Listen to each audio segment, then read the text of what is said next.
चला तर मग मित्रांनो, जाणून घेऊया आपल्या आजच्या या व्हिडिओमध्ये घरोघरी मातीच्या चुली मालिकेच्या आजच्या भागाचे अपडेट. आपण आता पाहतो, ऋषिकेश पैसे मोजत असतो तर सारंग त्याला विचारतो, दादा किती झाले? त्यावर ऋषिकेश सांगत असतो, टोटल झाली आहे 35,000 रुपये. आता 35,000 इतके पैसे ऐकल्यावर सारंग लगेचच म्हणतो, वा वा, म्हणजे आपण सगळ्यांनी एका दिवसात मेहनत करून 35,000 रुपये जमा केलेले आहेत. खरंच केवढी मोठी गोष्ट आहे ही. त्याबरोबर लगेचच त्या ठिकाणी ओवी येते आणि ओवी म्हणत असते, आई, हे माझा पिगी बँक आहे. यामधले पैसे वापरून आपण दिवाळी साजरा करू शकतो. जितके पैसे हवे तितके तू याच्यातून घेऊ शकतेस. हे घे. त्याबरोबर आता हे ऐकल्यावर सगळ्यांना ओवीचं कौतुक वाटतं. सौमित्र ओवीला लगेचच आपल्या मांडीवरती घेऊन बसवतो. त्यावर जानकी म्हणते, हो, नक्की साजरा करू शकतो आपण या पैशातून दिवाळी, आणि तेही खूप आनंदात साजरा करू शकतो. बघू तरी माझ्या परिराणीच्या पिगी बँकमध्ये किती पैसे झालेत ते. आणि मग जानकी ती पिगी बँक उघडते आणि म्हणते, अरे वा, पिगी बँक तर फुल भरली आहे, मस्त. आणि मग ती त्यातले 500 रुपये काढत म्हणते, हे 500 रुपये मी घेते, बाकीचे पैसे तुला राहू दे काय. आणि मग ती पुन्हा पिगी बँक बंद करते आणि ओवीला देते. त्याबरोबर ओवी आता लगेचच सुमित्राला म्हणते, हा मग माझ्याकडून तो वाटा, तो जो आजी म्हणते ना, तो आजी कुठला ग? त्यावर लगेच सुमित्रा म्हणते, खारीचा वाटा ग ओवी. त्याबरोबर लगेचच इकडे ऋषिकेश म्हणतो, चला तर मग ओवीने दिलेले पैसे मिळून 35,500 रुपये झालेले आहेत आपल्याकडे. तर लगेचच नाना म्हणत असतात, अगं जानकी, पैसे तर जमा झाले, पण आता आपण पुढे करायचं काय? या पैशांपासून कसं जमणार? कारण फराळ बनवायला तर कमीत कमी आपल्याला 25-25 किलोचं जिन्नस लागणार की. त्यावर जानकी म्हणते, हो नाना, पण काही पैसे आपण देऊ शकतो आणि थोडेफार उधार ठेवू शकतो. आपल्याला प्रॉफिट झालं की मग आपण ते पैसे फेडू. त्याबरोबर सारंग म्हणतो, हां वहिनी, चालेल ना, आपण एक काम करू, माझ्या मित्राच्या दुकानात जाऊया, तिथे आपल्याला नक्की उधारी मिळून जाईल. त्याबरोबर लगेचच सौमित्र आणि ऋषिकेश म्हणतात, चला तर मग, उगाच इथे थांबून वेळ वाया का घालवायचा. मग लगेचच ते दोघंही तिकडनं जात असतात तर सारंगसुद्धा त्यांच्याबरोबर जातो. मग आता जानकी आणि अवंतिकासुद्धा आवरायला तिकडनं निघून जातात. त्याबरोबर हे सगळं आजी बघत असते. तर इकडे आता ऐश्वर्याच्या घरी ऐश्वर्याने तिच्या आईवडिलांसाठी दिवाळीचे गिफ्ट आणलेले असतात. ऐश्वर्या लगेचच तिच्या आईला आता आणि वडिलांना गिफ्ट देत म्हणते, डॅडा, हे तुमच्यासाठी. त्यावर तिचे वडील म्हणतात, वा वा वा, एकदम झाक आणलाय बघा कुर्ता आमच्या लेकीनं आमच्यासाठी. आमची आवड आमच्या ऐश्वर्याला बरोबर माहिती आहे. त्यावर ऐश्वर्या म्हणत असते, हो मग, तुमच्या लेकीला तुमची आवड तर माहीत आहेच, पण त्याबरोबर हिच्यासाठी सुद्धा गिफ्ट आणलं आहेच. हे घे, हे तुझ्यासाठी आहे. त्यावर लगेचच ती म्हणते, नको आहे मला, ठेवते. त्याबरोबर आता ऐश्वर्या लगेचच साडीचा बॉक्स स्वतःजवळ घेत उघडत म्हणते, का गं, काय झालं? तुला यामधलं काय आवडलेलं नाही आहे? नाही म्हणजे साडीचा कलर आवडलेला नाही आहे की पॅटर्न आवडलेला नाही आहे, सांग ना तसं मला. त्याबरोबर लगेचच आता तिला तिची आई सांगते, मला तुझं वागणं आवडत नाही आहे ऐश्वर्या, कळत नाही आहे का तुला? अगं कशी वागतेस तू? या समद्याच्या तू गोष्टी आणल्या आहेस, त्यावर पैशांवर तुझा हक्क आहे का? त्याबरोबर ऐश्वर्या म्हणते, नको आहे ना तुला, मग नको घेऊ. आणि मग ती साडी आता लगेचच खाली टेबलावर टाकून देते. तर आता आता लगेच सयाजीराव म्हणायला लागतात, काय चाललं आहे तुमचं? पोरीनं एवढ्या आवडीनं मनापासून आणलेली वस्तू काय, तर तुम्ही नावं कसले ठेवायला लागलाय तिला? काय वाटत नाही काय तुम्हाला? त्याबरोबर लगेचच आता आई म्हणायला लागते की, हो, मला काही वाटायला हवं का? अहो, तुम्हाला काहीतरी वाटून घ्या. तुम्ही विचारा की तुमच्या लेकीला, तिनं हे समजा आणलं आहे ते तिच्या पैशातलं आहे का? एकदा विचारा. पण नाही, तुम्ही तिला विचारतच नाही आहात ना काही. तिथंच तर तुमचं चुकतं आहे ना. खरं तर आज बाप म्हणून हे तुम्ही तिला विचारायला हवं होतं, पण म्या विचारते, कळलं नव्हतं तुम्हासनी. त्याबरोबर लगेचच आता इकडे ऐश्वर्या म्हणायला लागते, ते जे पैसे आहेत ना, त्याच्यावरती माझंसुद्धा हक्क आहे, कळलं ना. मी कुणाच्याही हक्काचे पैसे लुबाडलेले नाही आहेत. त्यांनी मला जो त्रास दिला आहे ना, त्यावर लगेचच तिची आई म्हणते, अगं त्यांनी तुला त्रास दिला आहे? त्यांनी नाही, तू त्यांना त्रास देतेस. अगं चांगली भली माणसं आहेत ती, सोडून दे त्यासनी, उगा नगस तू.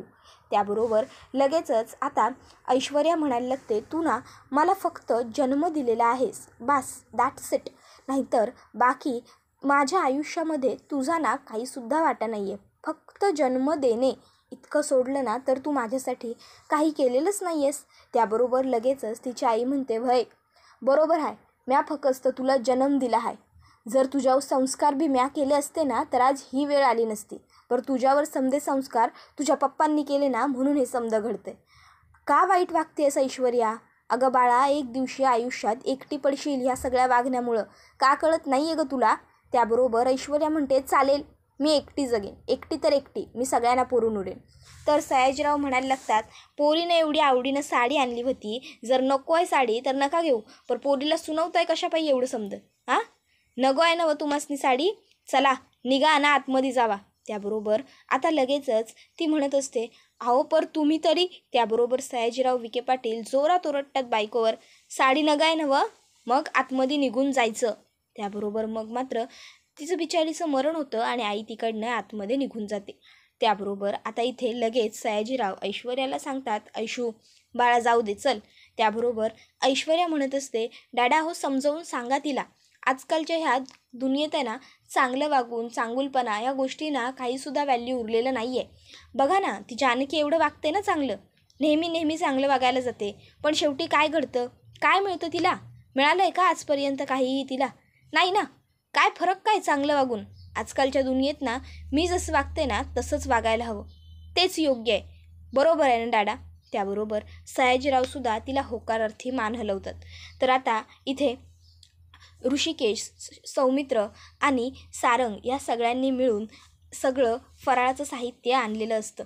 आता ऋषिकेश हा जानकीला तिथूनच हाक मारतो, जानकी जानकी. त्याबरोबर जानकी हॉलमध्ये येते आणि त्या सगळ्या पिशव्या त्यांना वरती टेबलावर ठेवायला मदत करत म्हणते, मी सांगितलं होतं तेवढं सगळं सामान आणलं आहेत ना तुम्ही?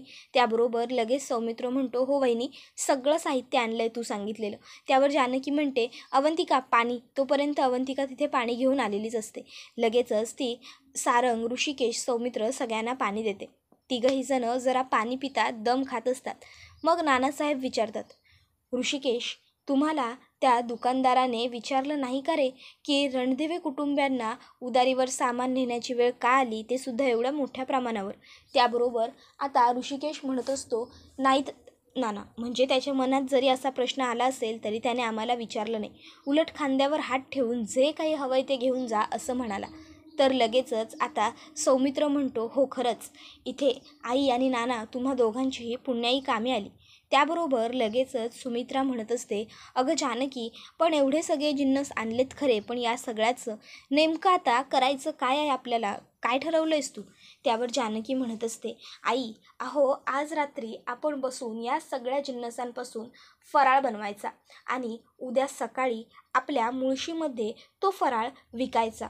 कारण काय आहे, सध्या आपल्या मुळशीमध्ये सुद्धा लोक विकत रेडीमेड फराळ घेतात, त्यामुळे आपला धंदा चांगला होईल. ऋषिकेश, मला काय वाटतं माहिती आहे का, आपण ना फराळ आपल्या ऑफिससमोरचा जो रस्ता आहे ना तिथे विकायला हवा. तिथे आपल्याला नक्की काहीतरी फायदा मिळेल. त्याबरोबर लगेचच आता आजी म्हणायला लागते, वा वा वा, उत्तम उत्तम. म्हणजे रणदिवे कुटुंबीय आता रस्त्यावर येणार. तर बघितलंत ना नानासाहेब, रणदिवे कुटुंबियांना आता तुमची ही लाडकी सून रस्त्यावर बसवायला निघाली आहे. एवढंच काय ते बाकी होतं काय? तेही आता तुमच्या सुनेने कसर भरून काढली. त्यावर नाना लगेचच म्हणायला लागतात की माझ्या सुनेवर पूर्ण विश्वास आहे, ती नक्कीच सगळं व्यवस्थित करेलच. आणि मुळशीमध्ये बरीच लोक रस्त्यावर राहतात सुद्धा काय, त्यामुळे रस्त्यावर विकणं हे तर काहीच नाही आहे. तुम्हाला फक्त त्या ऐश्वर्याचं कौतुक असतं ना? नाही, तुम्हाला त्या ऐश्वर्याचं खूप जास्त कौतुक असतं. तर मग मी काय म्हणतो, तुम्ही ना एक काम करा, जा आणि जरा 2 दिवस त्या ऐश्वर्याच्या घरी राहूनच या. नाही म्हणजे समजेल तुम्हाला त्या ऐश्वर्या नक्की कशी आहे ते काय. आता खरं तर नानासाहेबांना आजीच्या बोलण्याचा राग आलेला असतो, म्हणून त्यांनी असं फटकून उत्तर दिलेलं असतं. त्याबरोबर लगेच आजी म्हणते, मी कशाला जाऊ, मला काय गरज, मी तर इथेच राहणार आहे, कारण मला फराळ खायचा आहे. असं म्हणत आजी आता खाली बसते. तर आता लगेचच सुमित्रा ही नानासाहेबांना म्हणते, अहो काय हे कसं बोलताय तुम्ही आईला, असं का बोललात? त्याबरोबर नानासाहेब लगेचच आता सुमित्राला सुद्धा म्हणतात, नाही सुमित्रा, तुला आणि तुझ्या आईला खूप कौतुक आहे ना त्या ऐश्वर्याचं. तुम्हाला जर जानकीबरोबर उभं राहायचं नसेल तर नका राहू, पण मी जानकीच्या या निर्णयात तिच्याबरोबर आहे. त्याबरोबर लगेचच माया पुढे सरसावते आणि म्हणते, जानकीताई, मी सुद्धा तुमच्याबरोबर आहे, मी तुम्हाला नक्की मदत करेन. तर लगेचच अवंतिका म्हणते, वहिनी मी कायम तुमच्याबरोबर आहे. त्याबरोबर लगेचच ती जानकीचा हात पकडते. मग लगेच आता पुढे जानकीची आईसुद्धा म्हणते, जानकी मी सुद्धा बरोबर आहे बघ तुझ्या, यावेळी मी तुला नक्की मदत करेन. त्याबरोबर लगेच आता सुमित्राला या गोष्टीचा राग येतो आणि सुमित्रा म्हणते, अहो तुम्ही काय मदत करणार, आमच्यावर आज जी वेळ आली आहे ना ती तुमच्यामुळेच तर आली आहे. आता असं म्हटल्यावर मग मात्र सगळ्यांचा चेहरा पडतो. तर लगेचच आता पटकन अवंतिका वेळ सावरून घेत म्हणते, बरं आता मला काय वाटतंय माहिती आहे का, आपण उगाच बोलण्यामध्ये वेळ वाया घालवतो.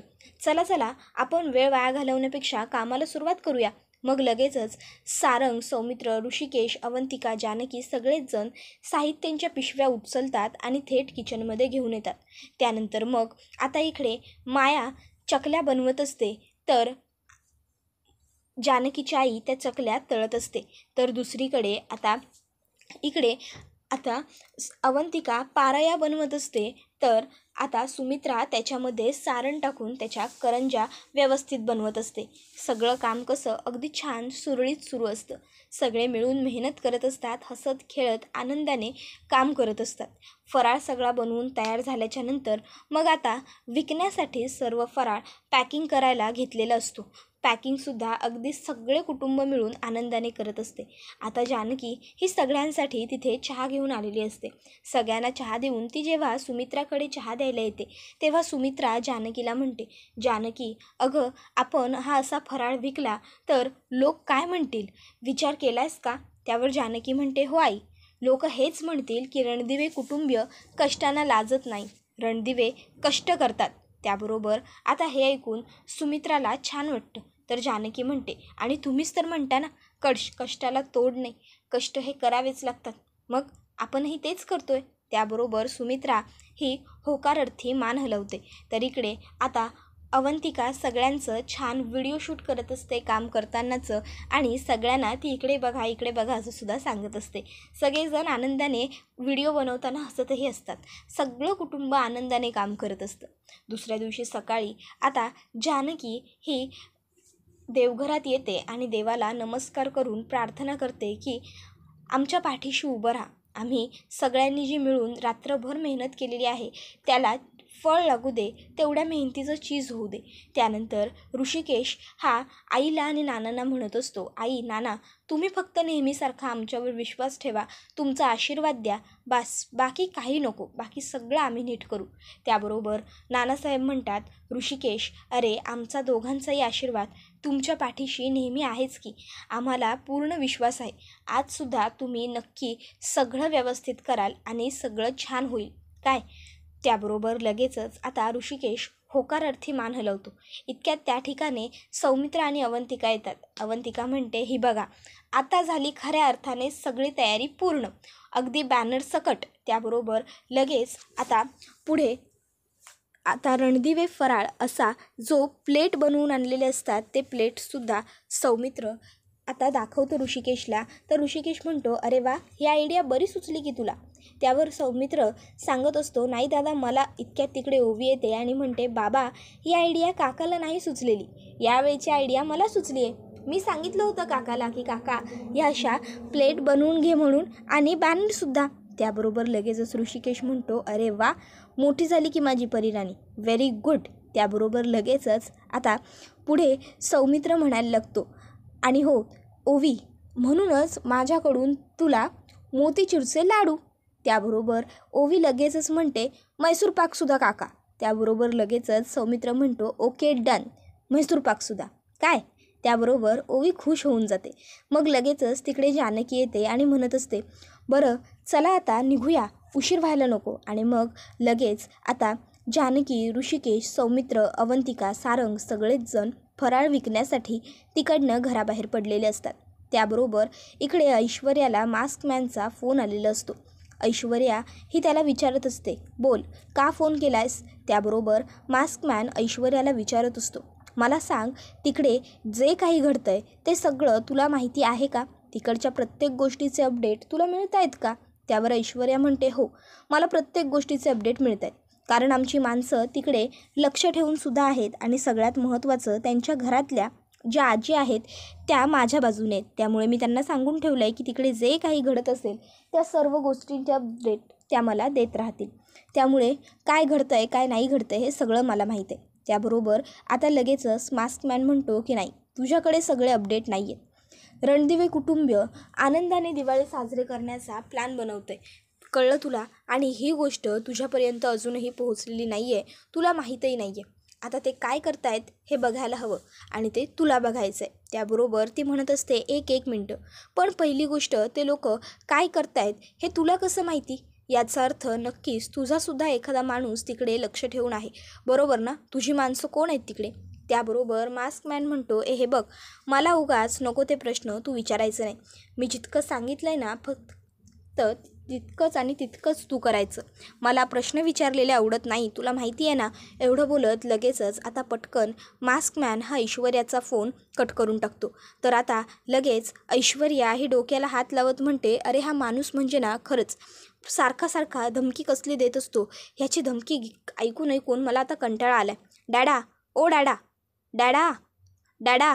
त्याबरोबर आता लगेचच सयाजीराव विखे पाटील बाहेर येतात आणि ऐश्वर्याला विचारतात, ऐशू बाळा, अगं काय झालं, का हाका मारतीयेस? त्यावर ऐश्वर्या म्हणत असते, डॅडा, ताबडतोब आपल्या माणसांना बोलवा. त्याबरोबर लगेचच सयाजीराव माणसांना हाका मारतात, सुरेश, हे सुरेश, समद्यासनी घेऊन ये. तर सुरेश आणि एक दुसरा मुलगा येतो. तर लगेचच ऐश्वर्या त्या दोघांना सांगते, एक काम करायचं, आता जायचं आणि ती जानकी काय हुशाऱ्या करते ते व्यवस्थित बघायचं आणि सगळे अपडेट माझ्यापर्यंत पोहोचवायचे. त्यावर सयाजीराव पुढे म्हणतात, 8-10 माणसांना बी घेऊन जा, बरोबर, निघा. त्यावर ते सगळे तिकडनं निघून जातात. तर इकडे आता सगळ्या रणदिवेंनी मिळून छान एकत्र फराळ विकलेला असतो. तर इकडे लगेचच आता सारंग जानकीला म्हणतो, वहिनी, प्रत्येक अवघड प्रसंगातून मार्ग कसा काढायचा ना हे तुझ्याकडूनच शिकलं पाहिजे. जानकी म्हणते, फक्त माझ्याकडून नाही, आपल्या सगळ्यांकडून. आणि मग सगळे रणदिवे पुन्हा एकदा एकमेकाच्या हातांवरती हात ठेवतात. मग काय, आता सगळेजण आनंदात असताना तिथे ऐश्वर्याची माणसं येतात आणि म्हणायला लागतात, काय करताय रे तुम्ही इथे, सगळा खराब फराळ विकताय, चिवड्यामध्ये माती होती, लाडूमध्ये किडे होते, सगळं खराब आहे तुमच्याकडचं. आणि मग आता लगेचच ते लोक तो फराळाचा स्टॉल पाडायला लागतात, सगळं साहित्य खराब करायला लागतात, तोडातोड करायला लागतात. त्याबरोबर मग मात्र आता इथे जोरात सौमित्र त्याचबरोबर ऋषिकेश ओरडतात त्यांच्यावर आणि आता चिडलेले सुद्धा असतात ते दोघंही भाऊ. आणि हा व्हिडिओ इथेच संपतो. व्हिडिओ आवडला असेल तर व्हिडिओला लाईक करा, चॅनलवर नवीन असाल तर चॅनलला सबस्क्राईब करा आणि बेल आयकॉन आठवणीने प्रेस करा, जेणेकरून तुम्हाला पुढच्या प्रत्येक व्हिडिओचं नोटिफिकेशन मिळत जाईल आणि सर्व व्हिडिओंचा आनंद हा अगदी उत्तम पद्धतीने घेता येईल. चला तर मग मित्रांनो, आजच्या पुरतं इथेच थांबूया. पुढचा व्हिडिओ येईपर्यंत या व्हिडिओचा छान पद्धतीने आनंद घेत राहा. टाटा, बाय बाय, धन्यवाद, take care all of you.